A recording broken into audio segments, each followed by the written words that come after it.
Today we're going to talk about the Wizards and how they've failed Bradley Beal and their fans. They've had two all-star players in their prime, not counting Russell Westbrook because they only had him for 1 year, and yet they've never even made it to an Eastern Conference Finals with this core. It's a topic that's close to me as the Wizards are one of my favorite teams, and Bradley Beal is one of my favorite players, and I really like Bradley Beal. He's like my second favorite player probably, and somehow the Wizards screwed it all up. Today, we're taking a deep dive in how the Washington Wizards are a complete failure.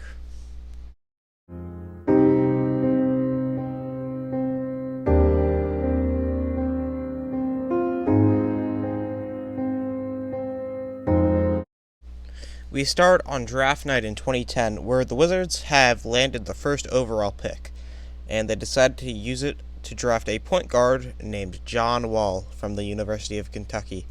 Coming off back-to-back terrible seasons, landing the number one pick was huge, and they hoped that this young guard could turn the team around.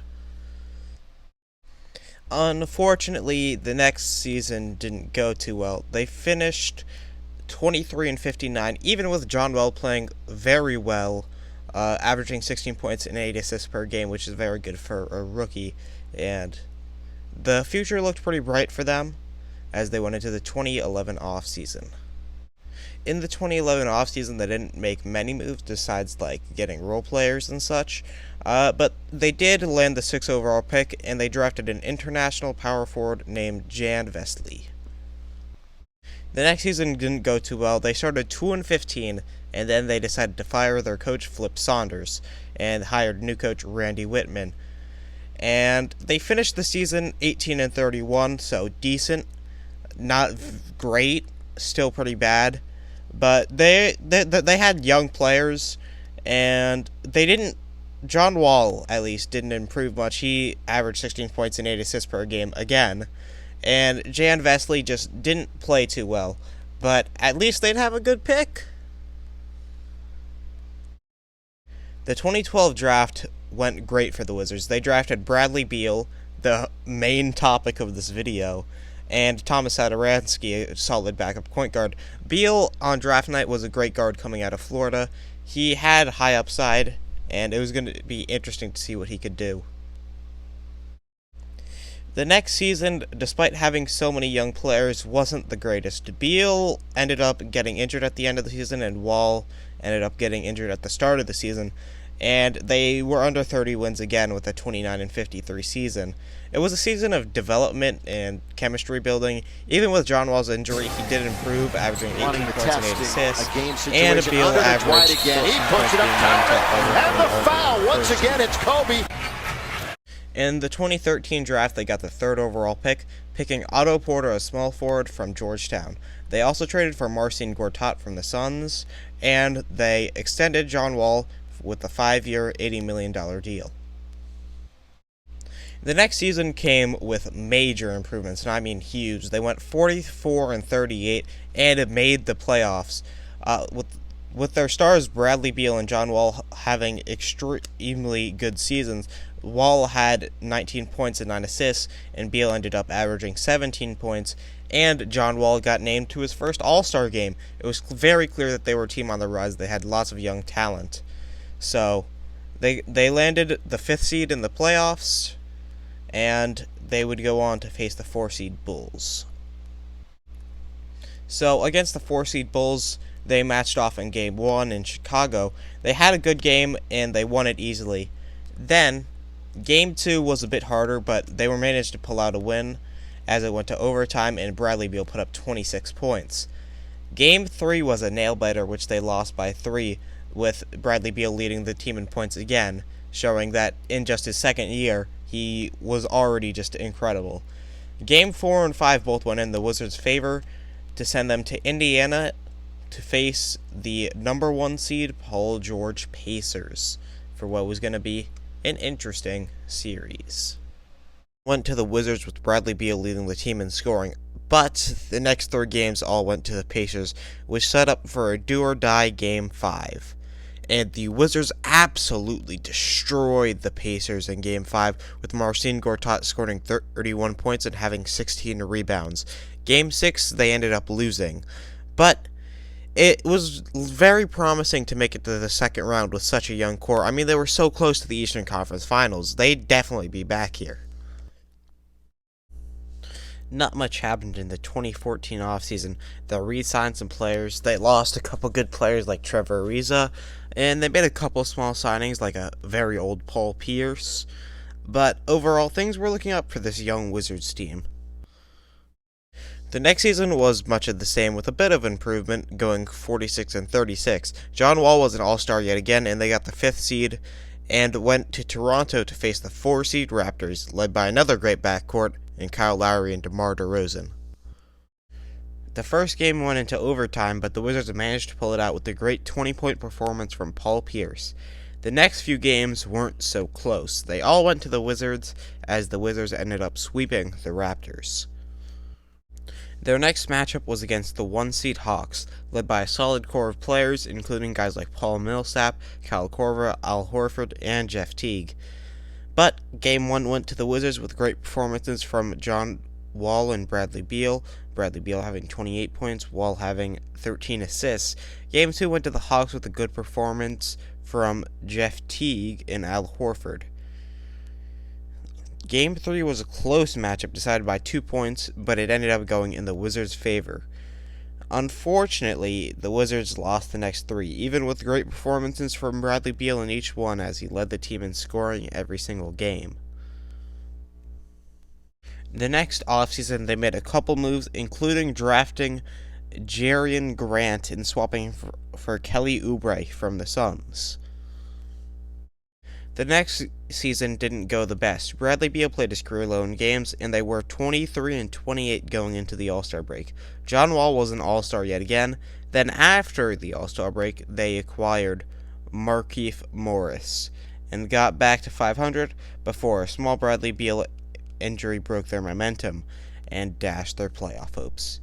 They ended 41-41, being the 10th seed in the Eastern Conference. John Wall played incredibly well, averaging 20 points and 10 assists, and Bradley Beal averaged 17 points per game. In the offseason, they didn't have any draft picks, but they re-signed Bradley Beal to a 5-year, $127 million deal. There was a lot of role player turnover with them signing 8 players and losing 9 to free agency. They also fired coach Randy Whitman and hired Scott Brooks. The next season was their best in a while, going 49-33 and getting the 4th seed, with John Wall being an all-star yet again with his best season yet, averaging 23 points, 11 assists per game. Bradley Beal also had a great season, averaging 23 points per game, and their past acquisitions also put in some work with Otto Porter, averaging 13 points a game, and Markieff Morris, averaging 14 points per game, and Marcin Gortat, averaging a double-double. In the playoffs, they went to face the Atlanta Hawks again, but this time, the Atlanta Hawks were the 5 seed instead of the 1 seed. They took the first 2 games on their home court easily, with John Wall averaging 32 points and 12 assists per game.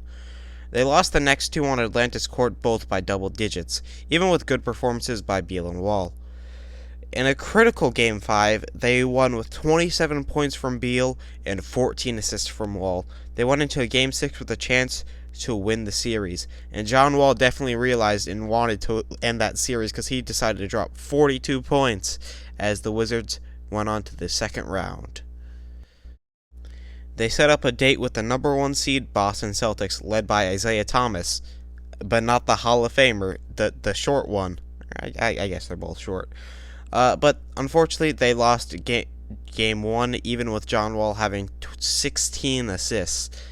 The next game went into overtime with John Wall dropping 40, yet they lost in overtime even with a crazy game by Wall. They took the next 2 games on their home court both by double digits. They lost in Game 5, sending them to a do-or-die Game 6. Game 6 was an absolute shootout, with Bradley Beal dropping 33 as they eked out a 1-point win, with John Wall hitting a game winner. They sent it to Game 7. Winner goes to the Eastern Conference Finals. Bradley Beal dropped 38 points, and yet they still couldn't win it. It was another failure for the Wizards, but they got so close. At least there's always going to be next year, right? The 2017 season was fine. Bradley Beal was an all-star for the first time, averaging 23 points per game. Unfortunately, John Wall had some injury problems and only ended up playing half the season. Overall, not a terrible season with Wall's injury, as they went 43-39 and got the 8th seed. Being the 8th seed, they were set to face the 1 seed Toronto Raptors. The first 2 games didn't go very well, but the next 2 games were on their home court, so maybe they could bring it back. In Game 3, that's exactly what happened. Bradley Beal and John Wall both had 28 points, leading them to win. Unfortunately, they lost the next 2 games, so they were sent home again. But this time, they had a reason. It's because of injuries to John Wall, right? Right? This certainly won't happen again. It won't become a pattern. The 2018 season started badly, with the Wizards starting 2-9. The Wizards were improving a little, though, but it still wasn't going very well, as they were 11-18, so they traded Kelly Oubre for a familiar face in Trevor Ariza. Then John Wall got injured again for the rest of the season. The Wizards still weren't very good at 22-32, so they got on the phone and they made some trades. First, they traded Otto Porter for Jabari Parker and Bobby Portis, but that's not all. They traded Markieff Morris for Wesley Johnson, and then they fired executive Ernie Grunfeld and hired Tommy Shepard. Nothing helped, and they went 30-52 and missed the playoffs. At least in the offseason, they had the 9th pick, in which they used to draft Roy Hachimura with the 9th pick. They would not get Wall for the 2019-2020 season, as he was injured for the entire season. They were decent just on the outside of the playoffs mid-season. Then there was a global pandemic, and they went to the bubble, where they went 1-7. They missed the playoffs and finished 25-47. In the offseason, it was clear changes needed to be made. John Wall couldn't get on the court, and the role players just weren't playing well. The Wizards saw this, and they made a move and traded John Wall in a first-round pick for former MVP Russell Westbrook. They started very badly, 4-13, as Russell Westbrook was struggling, but then there was hope. The Wizards started winning. Russell Westbrook was playing out of his mind. He was averaging a triple-double. They had a comeback, and they finished 34-38, making the play-in, and Bradley Beal was an all-star yet again. In the first play-in game, they lost to the Celtics, but they had another chance in a winner-go-home match versus the Pacers, and they destroyed the Pacers to go to the next round. Bradley They Beal went on to face the 1-seed 76ers, Eric Lewis, and Pat I'm not going to Clare, sugarcoat Kevin this, they Cutler, lost the alternate, badly. Leon Wood, They and here were we clearly go. the worst team This is Simmons in every metric. losing Westbrook on So, the pick. Danny Green feeding I don't know Joel what you're going to do next year. I mean, Embiid Russell off the double, Westbrook, hits on the first shot of the night. Yeah, beautiful he little touch started there, badly. a little Sure, he one-hand brought it push back, shot from the elbow, but I don't set know up if he's by really Westbrook the on guy. that dribble drive. Bradley Beal's been playing well, but do with you the want to baseline tank? hook. What do you do next And season? Daniel Gafford has played for. In the 2021 offseason, they attempted to answer that question, and they decided to trade their star point guard again, which is the same thing they did last season. But this time, instead of trying to trade him for another star, they traded him for Montrezl Harrell, Kyle Kuzma, KCP, and a first-rounder. They started good the next season at 13-7, but unfortunately the wheels fell off. And we're at the point in time where I'm recording this, where right now they are 25-29. They're outside of the playoffs and the play-in, and they're not very good. So now that we're at the current point in time, and the Wizards just aren't very good, I think it's time to trade Bradley Beal. Overall, the Wall and Beal duo could never win a championship because the Wizards were never truly all in on this duo, which is sad because before Wall's injuries, they were very good. And this is how the Wizards failed everyone, their fans, their players, and mostly, they failed me.